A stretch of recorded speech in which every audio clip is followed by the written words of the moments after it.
Kung sakali man maimbis si Sara, anong kaguluhan kayang meron? Sa totoo lang, ako, nakita ko naman ang panunungkulan ng Duterte.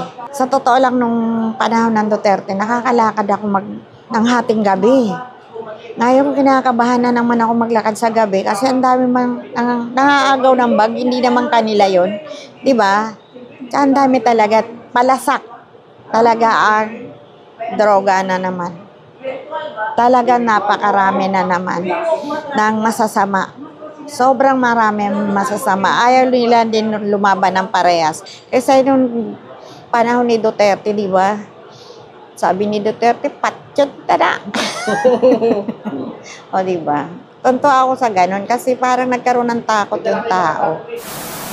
Salamat sa pagkakataon na to na nagkaroon ako ng lakas ng loob para ihayag ang aking damdamin. Ako po si Gloria Del Mundo, taga Caloocan po.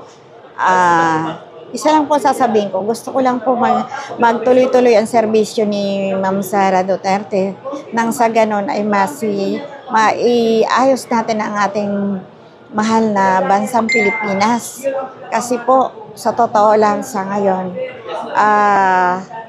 wala ako doon sa lugar o sa sitwasyon na paano ako makakatulong sa ating mga kababayan na sobrang hirap po ang mga pinagdadaanan. Instead na makabuelo o makapaghanap buhay ng maayos, medyo magulo po ang sitwasyon. Marami po kaming mga sa loobin na hindi namin mailabas dito sa aming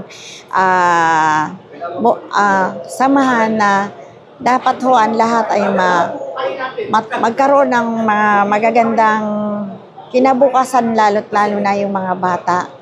Maging maayos po ang kanilang buhay sa darating na panahon. Kami po sa ngayon ay matanda na po ako. Gusto ko yung mga susunod na henerasyon sa mga anak ko magising sila na ang ating bansang Pilipinas ay maging maayos at magandang pamamalakad ng ating gobyerno. Naway magtulungan na lang po ang lahat nang sa ganon ang ating mga kabataan ay mamulat sa magandang bayang Pilipinas. Wala po akong hangad kundi maging maayos po ang ating mga ang ating mga kababayan na magkaroon sila ng maayos na trabaho, maayos na sweldo, maayos na pamumuhay. Kasi po ngayon, sa totoo lang, tataasan po yung sweldo mo. Pero mataas po, doble ang mga bilihin. Ang hirap po mabuhay ng maayos. Napakahirap po ng buhay talaga, sobrang napakahirap. Yun lang naman po. Wala na po akong ibang maisasuggest o masasabi, kundi yun lang po, magkaroon ng magandang kinabukasan ang mga bata at magkaroon ng maayos na trabaho dito sa atin sa Pilipinas. Kasi kadalasan po ang mga tao, wala nang hangad kundi mangibang bansa. Dahil napakaliit po talaga ng value ng pera natin at napakamahal po ng mga bilihin. Yun lamang po. Ma'am, iisa lang po yung pinagsisigawan natin na tumakbo si Vice President Sara Duterte pagka-president. So, ano pong masasabi niyo po dahil pinagpaplanuhan na po nila na i-impeach si VP Sara? Sana po, wag naman. Kasi pare-pareho tayong mga Pilipino. Datapwat, tayo mga Pilipino, magtulungan. Hindi yung tayo magipitan. Tayo magsisiraan. Tayo rin ang magbibinipisyo. Kung sakali man maimbis si Sara, anong kaguluhan kayang meron? Diba? Sa totoo lang, ako, nakita ko naman ang panunungkulan ng Duterte. Sa totoo lang, nung panahon ng Duterte, nakakalakad ako ng hating gabi. Ngayon, kinakabahan na naman ako maglakad sa gabi kasi ang dami nangaagaw ng bag, hindi naman kanila yon, di ba? Ang dami talaga, palasak talaga ang droga na naman. talagang napakarami na naman ng masasama. Sobrang marami masasama. Ayaw nila din lumaban ng parehas. Yung iba naman, okay lang naman sana. Hindi natin pinapayagan, hindi natin sinasabi na okay lang gumawa ng masama kung talagang kailangan. Pero, kailangan natin maging maayos na panunungkulan sa Pilipinas. Maging maayos ang ating bansa. Yun lang po. Ma'am, ano po kaya yung dahilan nila? Bakit unti-unti nilang binubura yung pangalan ng mga Duterte? Halos lahat, hinahalongkat na nila yung mga ano po masasabi niyo dun? Yung kasiraan ng Duterte. Politika pa rin. Politika pa lang.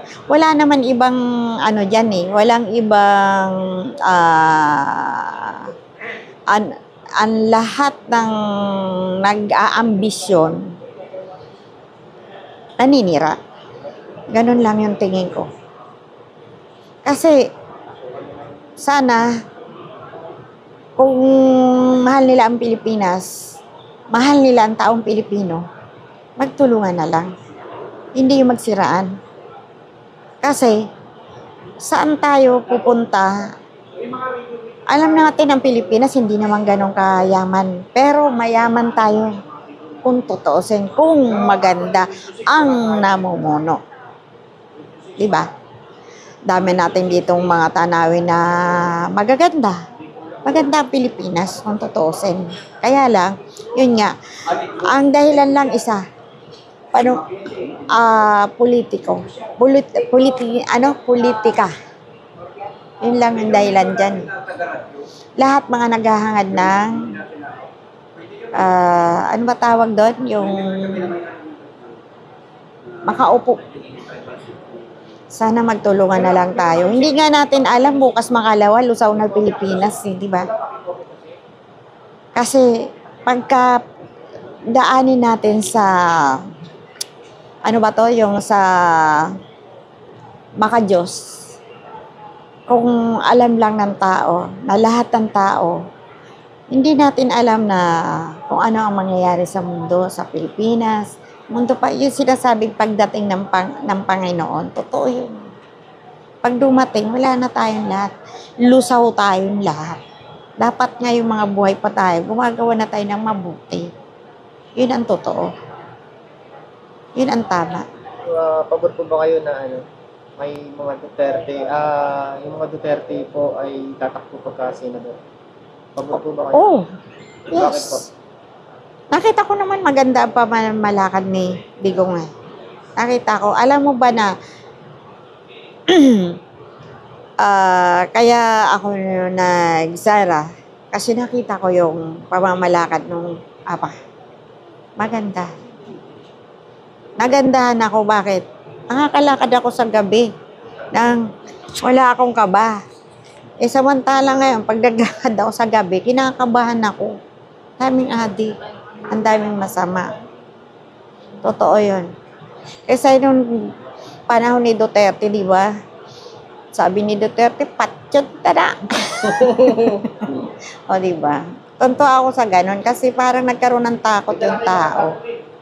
Okay, ma'am, Ganun. ano na lang yung mensahe mo, ma'am, sa...